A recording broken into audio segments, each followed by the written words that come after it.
Being around 60 years old, I remember Mike Tyson being unbeatable, scary, powerful.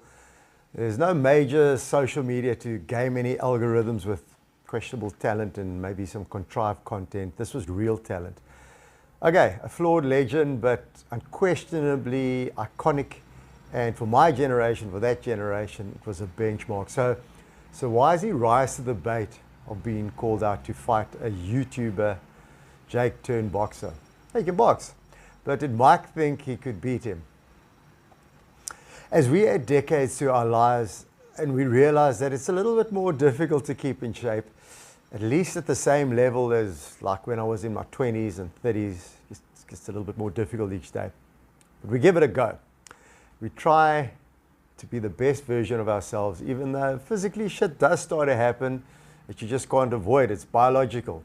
So if I'm called out for a game of touch rugby or frisbee or beach cricket, 5K run, go for a skimboard with my son or daughter or go surfing with them, I'm in. I'm not trying to prove anything. Just trying to prove it to myself maybe. So I don't care that I'm not at the same place as I remember. I'm just stoked to be hanging in the game and stoked to even be invited. So like Mike said, after the fight, he's doing it for himself. He's not caring what anyone else thinks. Pretty cool. Jake's exactly the opposite. He needs the likes, he needs the follows, he needs the recognition, or it doesn't work out for him. Or the sponsors, or the site, or everything else that he's part of.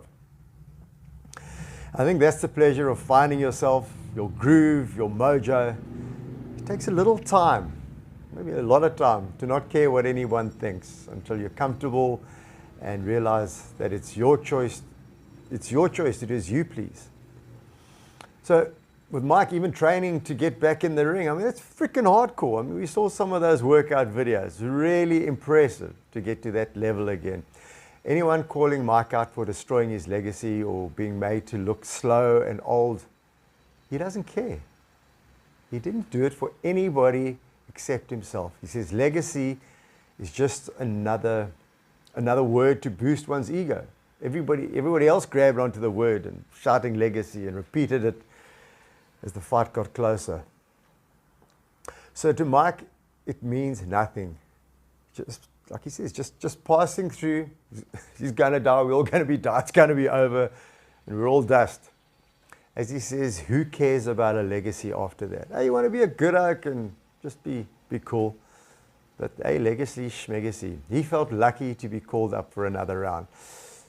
And I think it's maybe like a fan covered in like snack dust, screaming at the team on the screen, seeing themselves as the player, the runner, the winning boxer, vicariously sprinting down the touchline, raising the trophy, and resting on comforting memories of past glories.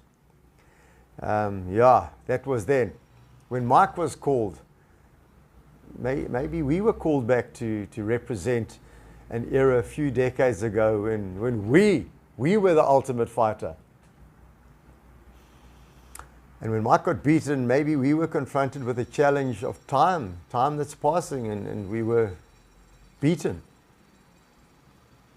We were beaten, or maybe not. Maybe we weren't beaten. Mike wasn't beaten, and he didn't lose. He trained and tested himself against a boxer 30 years younger.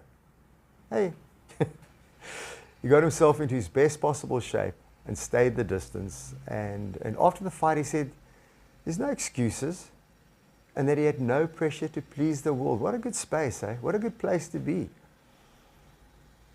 And he was asked, would he recommend it to anyone else? You know, getting up and taking on someone younger.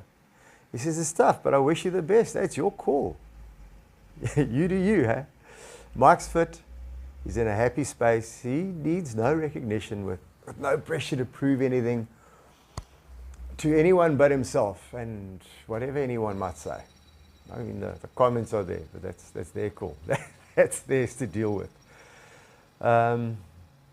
He's figured it out, and he's $20 million richer. I mean, that's okay, hey? He's figured it out. So challenge yourself.